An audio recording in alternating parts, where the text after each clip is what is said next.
اے ایمان والو اللہ سے ڈرو اور جو سود باقی رہ گیا ہے اسے چھوڑ دو ان کنتم مومنین اگر تم مومن ہو۔ سود کے متعلق شاعر فرماتا ہے سود کی لذت ہے تھوڑی پر عذاب ہے سخت، سود کی لذت ہے تھوڑی پر عذاب ہے سخت، جو اس میں پھنس گیا زندگی اس کی درخت۔ محترم صدر مجلس، معزز سامعین اور محترم اساتذہ کرام اور میرے عزیز دوستو، آج میں ایک ایسے موضوع کو آپ حضرات کے گوشے گزار کر دوں جس کا تعلق نہ صرف ہمارے دین بلکہ ہماری زندگیوں، ہماری معاشیت اور ہماری معاشرت سے بھی ہے۔ جی ہاں، میں بات کر رہا ہوں سود ایک لعنت کی۔ معزز سامعین محترم، سود ایک ایسا ناسور ہے جس نے ہمارے معاشرتی ڈھانچے کو کھوکھلا کر دیا ہے۔ یہ وہ لعنت ہے جو دنیا میں معاشرتی اور معاشی تباہی کا سبب بنتی ہے اور آخرت میں اللہ کے غضب کا باعث بنتی ہے۔ ہاں، آج ہم اس کی لعنتوں اور نقصانات پر بات کریں گے اور آپ کو بتائیں گے کہ کیوں اللہ نے سود کو اتنی شدت سے حرام قرار دیا ہے۔ سب سے پہلے قرآن مجید کی ان آیات پر غور کیجئے جن میں سود کی ممانعت کی گئی ہے۔ اللہ تعالیٰ کا ارشاد گرامی ہے یا ایھا الذین آمنوا اتقوا اللہ وذروا ما بقی من الربا ان کنتم مؤمنین، اے ایمان والو اللہ سے ڈرو اور جو سود باقی رہ گیا ہے اسے چھوڑ دو ان کنتم مؤمنین اگر تم مومن ہو۔ سورہ بقرہ کریمہ ہے۔ اللہ تعالیٰ نے نہ صرف سود کو حرام قرار دیا بلکہ اس کے خلاف اعلان جنگ کیا ہے فَإِن لَمْ تَفْعَلُوا فَأَذَنُوا بِحَرْبٍ مِّنَ اللَّهِ وَرَسُولِهِ، اور اگر تم سود سے باز نہ آئے تو اللہ اور اس کے رسول صلی اللہ علیہ وسلم سے جنگ کے لیے تیار ہو جاؤ۔ یہ بھی آیت کریمہ سورہ بقرہ کی ہے۔ حضرات گرامی، یہ آیات ہمیں بتاتی ہے کہ سود کتنا بڑا گناہ ہے۔ کیا ہم میں سے کوئی اللہ اور اس کے رسول صلی اللہ علیہ وسلم کے خلاف جنگ کر سکتا ہے؟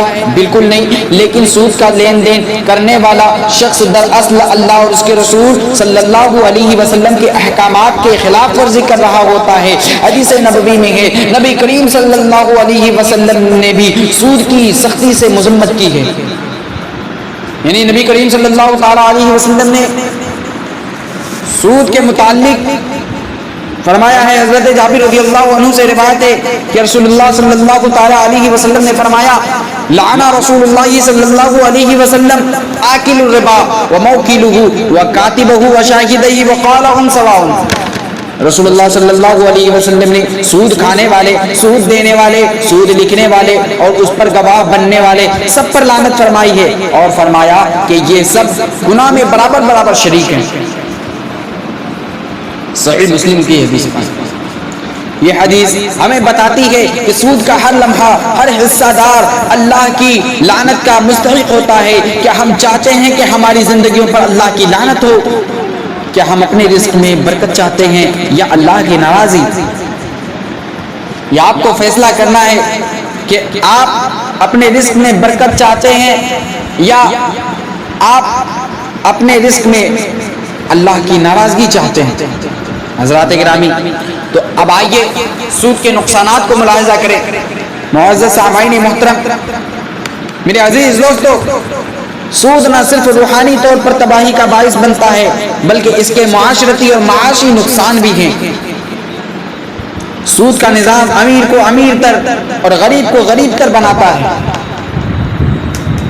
سود کا کاروبار کرنے والا بہت زیادہ امیر ہو جاتا ہے اور جو سود لیتا ہے اسے اصل رقم کے باوجود ایکسٹرا رقم دینی پڑ جاتی ہے، اس وجہ سے وہ غریب رہ جاتا ہے۔ اس لیے کہا گیا ہے سود کا نظام امیر کو امیر تر اور غریب کو غریب تر بناتا ہے۔